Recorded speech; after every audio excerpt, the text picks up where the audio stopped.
السلام علیکم دوستو، کیسے ہو آپ سب؟ میں ہوں عریج اور آپ ہیں اس وقت میرے چینل عریشہ ناولز پہ۔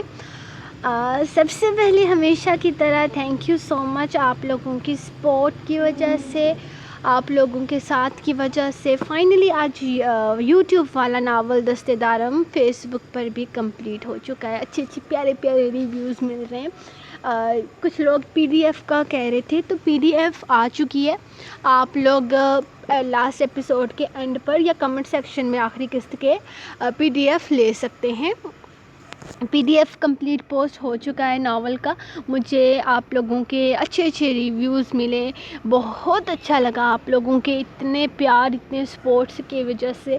تو تھینک یو سو مچ ہمیشہ میرا ساتھ دینے کے لیے، ہمیشہ ہر پلیٹ فارم پر مجھے اتنا زیادہ پیار دینے کے لیے۔ میں سچ کہوں تو کبھی کبھی میں کہتی ہوں کہ اللہ تعالیٰ نے مجھے بہت لکی بنایا ہے اس معاملے میں کہ مجھے بہت پیار ملتا ہے۔ سیریسلی، میں فیس بک پہ، یوٹیوب پہ، انسٹاگرام پہ، میں اب بھی آپ کو بتاتی ہوں، مجھے انسٹاگرام کا کچھ نہیں آتا، جسٹ پروفائل کریٹ کی تھی، اور اس کے بعد آپ لوگوں نے مجھے وہ سپورٹ کیا ہے، وہ آپ نے کرنا شروع کیا ہے، وہ اس کو فالو، کہ میں خود پریشان ہو جاتی ہوں کہ سچ میں اتنے فالوورز میرے ہو گئے ہیں۔ تو تھینک یو سو مچ۔ میرا نہیں خیال کہ ایسا کوئی بھی پلیٹ فارم ہے جس پر مجھے کامیابی نہ ملی ہو، تو یہ سب کچھ ممکن ہوا ہے آپ لوگوں کے پیار کی وجہ سے، تو جس کی میں ہمیشہ آپ لوگوں کی شکر گزار رہوں گی۔ باقی آج ہم ریڈ کرنے جا رہے ہیں جان عشقم ناول کی قسط نمبر 15۔ آج میرے منہ میں تھوڑا سا درد ہو رہا ہے، پتہ نہیں کیوں، شاید کوئی میں نے الٹا سیدھا کھا لیا ہے اس لیے درد ہے، یا پتہ نہیں کیا وجہ ہے کہ مجھے تھوڑا ایسے محسوس ہو رہا ہے۔ ابھی زیادہ نہیں ہوا لیکن ایسا لگ رہا ہے، تو پہلے میں ایپیسوڈ ریکارڈ کر لوں، بہتر ہے۔ تو آج کی جو ایپیسوڈ ہے وہ مکرش اور انائش پہ ہے۔ جیسا کہ میں نے آپ کو کہا تھا کہ آپ لوگ کہتے ہو کہ ناانصافی ہوتی ہے، تو ناانصافی نہیں ہوگی۔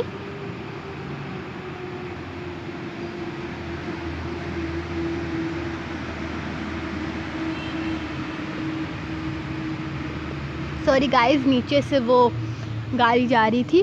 تو جو لوگ کہتے ہیں کہ ناانصافی ہوتی ہے، تو کوئی ناانصافی نہیں ہوگی، کسی کے ساتھ بھی نہیں ہوگی۔ آپ لوگوں نے جیسا کہ آپ لوگوں کو دوسرا کپل میں نے آج جو ایک پول کریٹ کیا تھا، آپ لوگ دیکھ بھی سکتے ہیں، تو اس میں آپ لوگوں کے مجھے ریویوز مل رہے ہیں، پتہ چل رہا ہے کہ کون سا کپل زیادہ وہ جا رہا ہے۔ تو باقی یہ ہے کہ دونوں کپلز پہ سٹوری ہے، بلکہ دونوں پر بھی نہیں، اور بھی کردار آگے انٹروڈیوس ہوں گے آگے کی سٹوری میں۔ تو تب تک جب تک کہ باقی نہیں آتے، تب تک کے لیے یہی دونوں کپلز ہیں۔ تو آپ لوگ جو کہ آج انائش اور مکرش کے فینس ہیں وہ خوش ہو جائیں، کیونکہ آج ان کی اسپیشل ایپیسوڈ ہے۔ تو مزید ہم دیر نہیں کرتے، سٹارٹ کرتے ہیں، کیونکہ ایک تو پہلے میرے منہ میں درد ہو رہا ہے، اور اوپر سے قسم سے آج میرا ایپیسوڈ ریڈ کرنے کا بالکل دل نہیں کرا، بالکل بھی نہیں۔ میں دل کرا میں بس آپ سے باتیں کرتی رہوں۔ تو آج ہم اسپیکر میں مسئلہ ہے میرے موبائل میں، لیکن شاپ کیپر کہتا ہے کہ کوئی مسئلہ نہیں ہے، تو آپ لوگ پلیز ایڈجسٹ کر لو اگر آپ کو آ رہا ہے مسئلہ تو، کیونکہ مجھے واٹس ایپ پہ یا میسنجر پہ یا پھر وہ انسٹاگرام پہ میسیج بھیجتے ہوئے مسئلہ آ رہا ہے، تو اگر آپ لوگوں کو بھی آ رہا ہے تو آپ پلیز اگنور کریں۔ تو آج کی ایپیسوڈ جان عشقم قسط نمبر 15، تحریر عریج شاہ۔ وہ گاڑی سے نکلتے ہوئے اس کے ساتھ ایک چارپائی تک آئی تھی۔ فریش ہونے جانا ہے، چارپائی پر بیٹھنے سے پہلے اس نے بے حد کم آواز میں کہا تھا، لیکن ساتھ کھڑے آدمی نے باغور اسے سن لیا۔ ہاں ڈارلنگ، کیوں نہیں؟ وہ سامنے رہا واش روم، تم جا سکتی ہو۔ وہ بالکل بے فکر انداز میں چارپائی پر بیٹھ کر اسے جانے کا اشارہ کر چکا تھا، جبکہ اس کا اتنا بے فکر انداز انائش کو مزید کنفیوز کر گیا تھا۔ وہ اتنا ریلیکس ہو کر اسے کیسے بھیج سکتا تھا؟ کیا اسے اس بات کا ڈر نہیں تھا کہ اگر وہ یہاں سے بھاگ گئی تو؟ اسے جیسے اس بات کی کوئی پرواہ ہی نہیں تھی۔ وہ ہاں میں سر ہلاتے واش روم کی طرف جانے لگی۔ اس نے مڑ کر دیکھا، وہ اسے نہیں دیکھ رہا تھا، بلکہ اپنے ساتھ کھڑے آدمی کو آرڈر دے رہا تھا۔ واش روم کے قریب پہنچ کر وہ ایک بار پھر سے پیچھے کی جانب مڑ کر دیکھنے لگی۔ وہ اب تک بالکل ریلیکس انداز میں اپنے موبائل پر لگا ہوا تھا، جیسے اسے اس بات کا یقین ہو کہ وہ یہاں سے بھاگ نہیں سکتی۔ لیکن انائش اس موقع کو ہرگز ہاتھ سے جانے نہیں دے سکتی تھی۔ وہ ایک نظر پیچھے دیکھتی واش روم جانے کے بجائے وہیں سے ڈھابے سے باہر کا راستہ اپنا چکی تھی۔ جتنا جلدی ہو سکے قدم اٹھاتی وہ ہر حال میں یہاں سے نکل جانا چاہتی تھی۔ وہ تو نہیں جانتی تھی کہ وہ یہاں سے بھاگ پائے گی یا نہیں، لیکن اتنا جانتی تھی کہ یہ اس کے پاس آخری موقع ہے۔ اگر وہ آج یہاں سے نہ نکل پائی تو ساری زندگی کے لیے اس آدمی کے ساتھ بندھ جائے گی، اور وہ اپنی زندگی اس کے ساتھ برباد نہیں کر سکتی تھی۔ یہ اس کی زندگی اور موت کا مسئلہ تھا۔ مرنے سے پہلے انسان ایک بار ہاتھ پیر مار کر اپنی جان بچانے کی کوشش ضرور کرتا ہے۔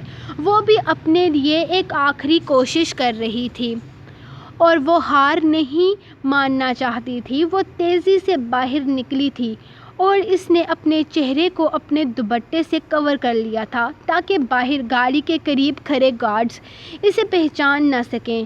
ویسے تو اس نے دوسرا راستہ اپنایا تھا، لیکن پھر بھی وہ کوئی غلطی نہیں کرنا چاہتی تھی۔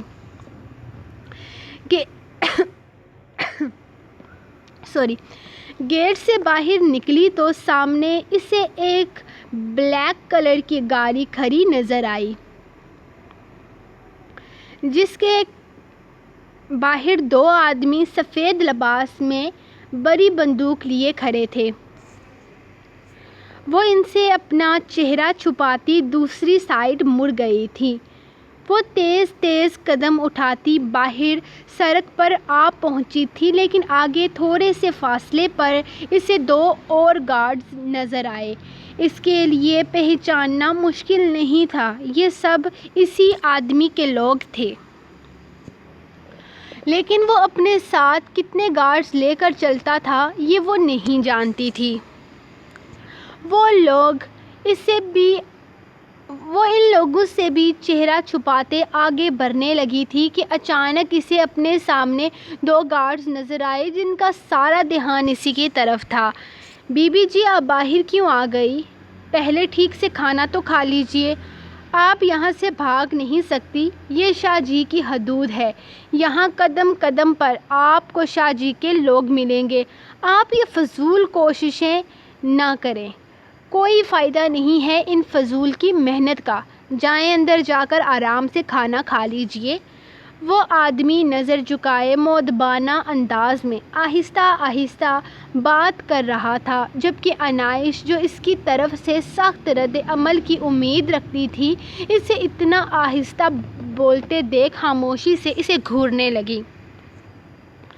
تم اپنے کام سے کام رکھو، مجھے کیا کرنا چاہیے کیا نہیں میں بہتر طریقے سے جانتی ہوں، وہ غصے سے کہتی آگے بڑھنے لگی۔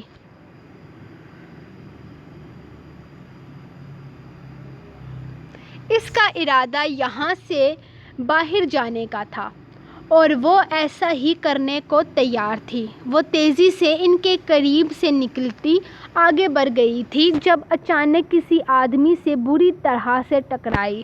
دل خوف سے کانپے جا رہا تھا۔ آگے بڑھنے سے زیادہ اسے پیچھے اس آدمی کا خوف ڈرا رہا تھا۔ اس نے ایک نظر اپنے پیچھے دیکھا اور پھر اپنے سامنے کھڑے آدمی کو دیکھنے لگی۔ اسے سر اٹھا کر اسے دیکھنے کی زحمت بھی نہیں کرنی پڑی، کیونکہ وہ اس کی خوشبو سے ہی اسے پہچان گئی تھی۔ وہ اس خوشبو کو پہلے بھی بہت قریب سے محسوس کر چکی تھی، اور اب ایک بار پھر سے اس نے قبول کر لیا تھا کہ وہ پکڑی گئی ہے۔ اب یہ آدمی اس کے ساتھ کیا کرے گا؟ مار ڈالے، یہی بہتر ہے۔ جو زندگی وہ جی رہی تھی اس سے موت بہتر تھی۔ اس آدمی کے ساتھ رہنا بھی تو موت کے ہی برابر تھا۔ کیوں کرتی ہو ایسی حرکتیں؟ کہ بعد میں یوں کانپنا پڑے۔ وہ اس کے راستے میں حائل اچانک اسے اپنے قریب کرتا، اس کے گرد اپنی باہوں کا حصار تنگ کر بنا گیا تھا۔ انداز بے حد نرم تھا، شاید وہ اپنے ملازموں کے سامنے کسی طرح کا کوئی تماشا نہیں کرنا چاہتا تھا۔ ایک تو مجھے اتنی سخت بھوک لگی ہے،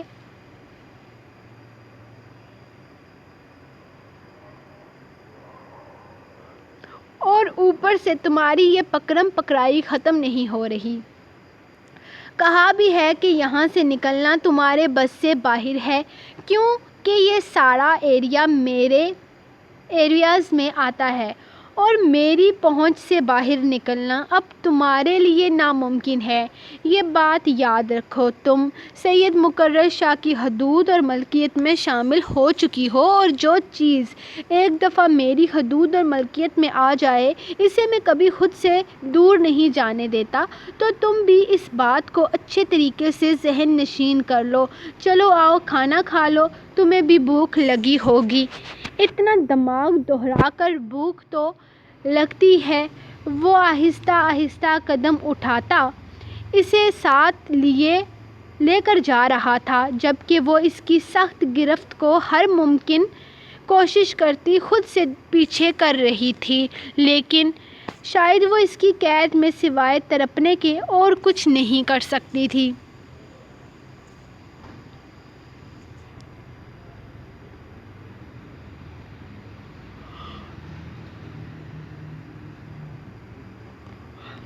ان کو گھورنے سے پیٹ نہیں بھرتا، کھاؤ اسے، وہ سخت لہجے میں بولا۔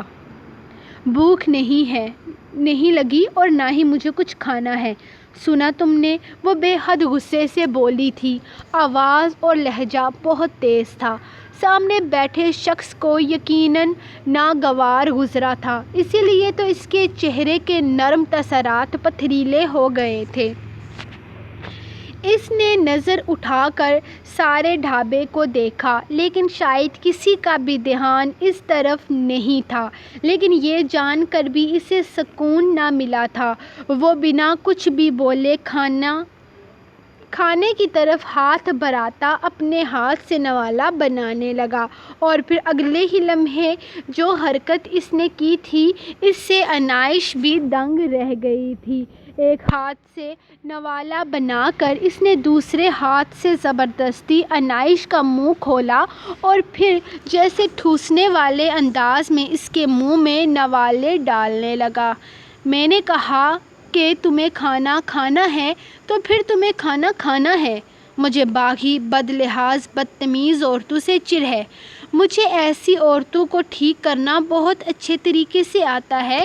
بہت بگاڑ دیا ہے اس عورت نے تمہیں، لیکن میں تمہیں تیر کی طرح سیدھا نہ کر دوں تو نام بدل دینا۔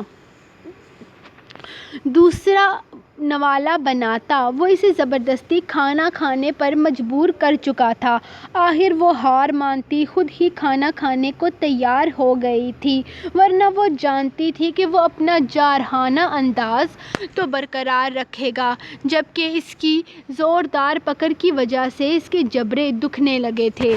اس بدتمیزی کے جواب میں اس نے جو حرکت کی تھی وہ وہاں موجود تقریباً سبھی لوگوں نے دیکھی تھی، اور اب وہ مزید اپنا تماشا نہیں بنانا چاہتی تھی۔ یہی وجہ تھی کہ وہ کھانا کھانے کے لیے تیار ہو گئی، لیکن چند نوالے لینے کے بعد اس نے کھانے سے ہاتھ کھینچ لیے تو اس نے بھی اسے مزید فورس نہ کیا۔ اپنا کھانا مکمل کر کے وہ اسے اشارہ کرتا آگے آگے چل دیا، اور اس بار اس نے آگے پیچھے دیکھنے کی بھی غلطی نہیں کی تھی، بس اس کے قدموں کے ساتھ قدم ملا کر اس کے پیچھے پیچھے چلتی گاڑی میں بیٹھ گئی۔ وہ سمجھ چکی تھی کہ یہ آدمی کسی چیز کا لحاظ نہیں کرے گا، اگر وہ اسے زور زبردستی اس مقام پر لا سکتا ہے تو آگے بھی اس کے ساتھ مزید برا کر سکتا ہے، اور وہ اپنی ذات کے مزید چتھرے اڑتے نہیں دیکھ سکتی تھی۔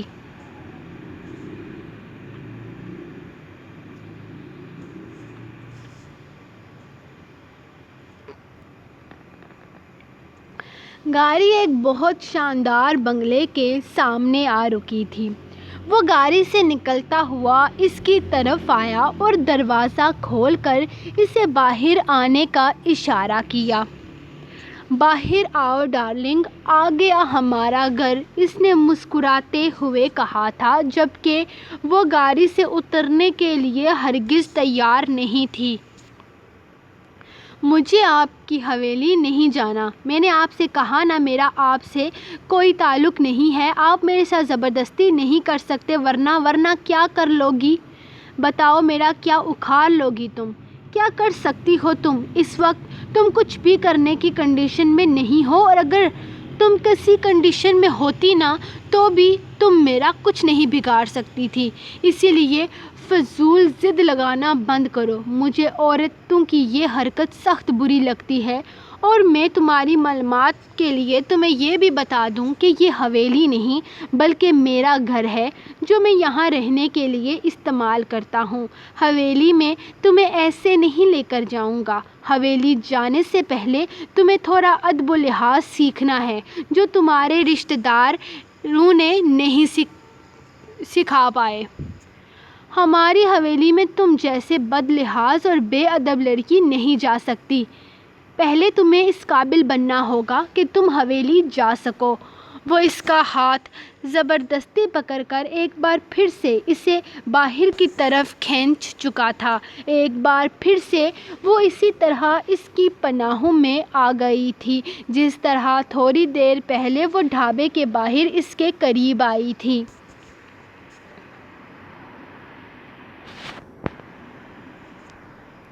مجھے تمہاری حویلی نہیں جانا، اور میں جیسی ہوں بہت اچھی ہوں۔ مجھے تمہاری حویلی کے ادب و آداب سیکھنے کی ضرورت بھی نہیں ہے، کیونکہ الحمدللہ میں خود جانتی ہوں کہ میں کیسی ہوں۔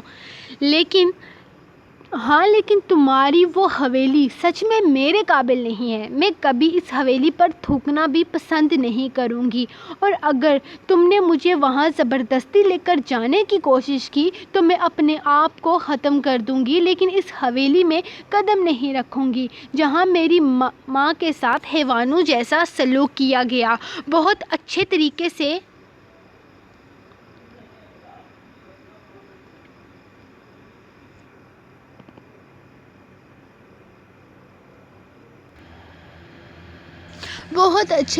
سے جانتی ہوں میں سب کچھ، مجھ سے کچھ بھی چھپا ہوا نہیں ہے۔ جانتی ہی تو نہیں ہو تم، اس بات کا تو افسوس ہے۔ وہ اس کی بات کاٹتے ہوئے سخت لہجے میں گویا ہوا، اور پھر بنا اس سے کوئی بھی بات کیے اس کا ہاتھ تھام کر اندر کی جانب چلا گیا۔ وہ اس کے ساتھ گھسیٹتی ہوئی اندر داخل ہوئی تھی۔ یہاں سے پہلا کمرہ ہمارا ہے، جاؤ وہاں جا کر آرام کرو اور فریش ہو جاؤ۔ اپنے دماغ سے ہر فضول سوچ نکال دو۔ کل تمہاری سالگرہ ہے اور میں تمہیں کل تک کا وقت دے رہا ہوں، خود کو تیار کر لو۔ اب تم ایک شادی شدہ لڑکی ہو۔ تم اپنے دماغ سے ہر فضول سوچ نکال دو۔ یہاں سے تم کہیں بھاگ نہیں سکتی۔ یہاں باہر 15 گارڈز ہر وقت تم پر نظر رکھیں گے، اور رات کو یہاں سے باہر نکلنے کی کوشش ہرگز مت کرنا۔ باہر میرے کچھ وفادار ساتھی ہر وقت میرے دشمن کو چیر کھانے کے لیے تیار رہتے ہیں۔ کیا مطلب ہے تمہارا؟ میں تمہارے ساتھ ایک کمرے میں ہرگز نہیں رہوں گی۔ تم رہو گی ڈارلنگ، ایک کمرے میں ایک بیڈ پر، یہاں تک کہ ہم ایک دوسرے کے اتنے قریب رہیں گے کہ ایک دوسرے کی دل کی دھڑکنیں بھی سنیں گے۔ وہ نہ جانے کیا بولنے والی تھی جب مکرش نے اچانک اس کی کمر میں ہاتھ ڈالتے ہوئے اسے اپنے قریب کھینچا۔ اس کا انداز سرگوشانہ تھا، جبکہ اس کی گرم سانسیں اس کا چہرہ تک جھلسانے لگی تھیں۔ اس کے بے باک انداز پر وہ آگے سے مزاحمت تک نہ کر پائی، جبکہ اس کے چہرے کا رنگ بدلتا دیکھ وہ دلکشی سے مسکرا دیا تھا۔ لیفٹ سے پہلا کمرہ، اور کسی طرف جانے کی غلطی نہ کرنا، ورنہ انجام کی ذمہ دار تم خود ہوگی۔ وہ مسکرا کر اس کا گال چھوتا وہاں سے پلٹ پیچھے پلٹ گیا تھا، جبکہ اس نے جو کب سے اپنی سانسیں روک رکھی تھی، اس کے جاتے ہی گہرا سانس لیتے ہوئے اس گھر میں ایک نظر دوہرانے لگی۔ سو گائز، یہ رہی آپ لوگوں کی ایپیسوڈ نمبر 15۔